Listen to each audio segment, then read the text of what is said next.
জ্বালানি তেলের বাজারে বৈশ্বিক অস্থিরতার প্রভাব এখন সরাসরি পড়ছে সাধারণ মানুষের জীবনে। জ্বালানি তেল সংকট নিয়ে আরো জানাতে রাজধানীর তেজগাঁও এলাকা থেকে সরাসরি যুক্ত হচ্ছে সহকর্মী জাকারিয়া খান। জাকারিয়া, সারাদিন ব্যাপী আমাদের সহকর্মীরা কিন্তু দেখানোর চেষ্টা করছিল সেই একই জ্বালানির সংকট এবং পেট্রোল পাম্পগুলোতে চরম ভোগান্তিতে আছেন গ্রাহক ও চালকরা। এই সারাদিন পরে সন্ধ্যার দিকে এসে আপনি পেট্রোল পাম্পের চিত্র কেমন দেখতে পাচ্ছেন? কিছুটা কি উন্নতি হলো বা তেল পাচ্ছেন? সবকিছু মিলে পরিস্থিতি জানাবেন।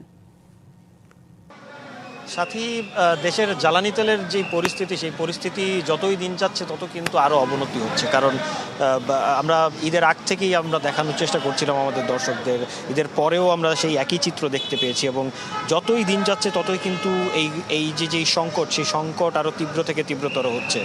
আমরা যেই ফিলিং স্টেশনে রয়েছি, তেজগাঁয়ের আইডিয়াল ফিলিং স্টেশন, এই স্টেশনে এসে আমরা যেটা দেখতে পেয়েছি যে এখানে কিন্তু গতকাল রাত থেকে তেল বিক্রি কার্যক্রম বন্ধ ছিল এবং তারপরে কিছুক্ষণ আগেই 10 থেকে 15 মিনিট আগেই কিন্তু এই পাম্পে আবার তেল দেওয়ার যে কার্যক্রম, সেই কার্যক্রম শুরু হয় এবং গতকাল রাত থেকেই কিন্তু এখানে সিরিয়াল দিয়ে গাড়ি চালকরা এখানে বসেছিলেন এবং তারা যেটি অভিযোগ করছিলেন যে তাদের কোনো খাওয়া দাওয়া বা তাদের যেই ওয়াশরুম ব্যবহার করার যে সুবিধা, কোনো সুবিধাই কিন্তু আশেপাশে কোথাও নেই, যেহেতু তারা রাস্তায় অপেক্ষা করছেন এবং তাদের কষ্ট কিন্তু আরও বাড়ছে।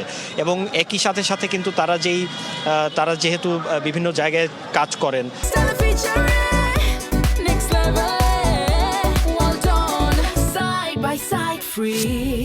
সেখান থেকেও কিন্তু তাদেরকে একটি চাপ দেওয়া হচ্ছে কেন তেল পাচ্ছেন না, অথচ তারা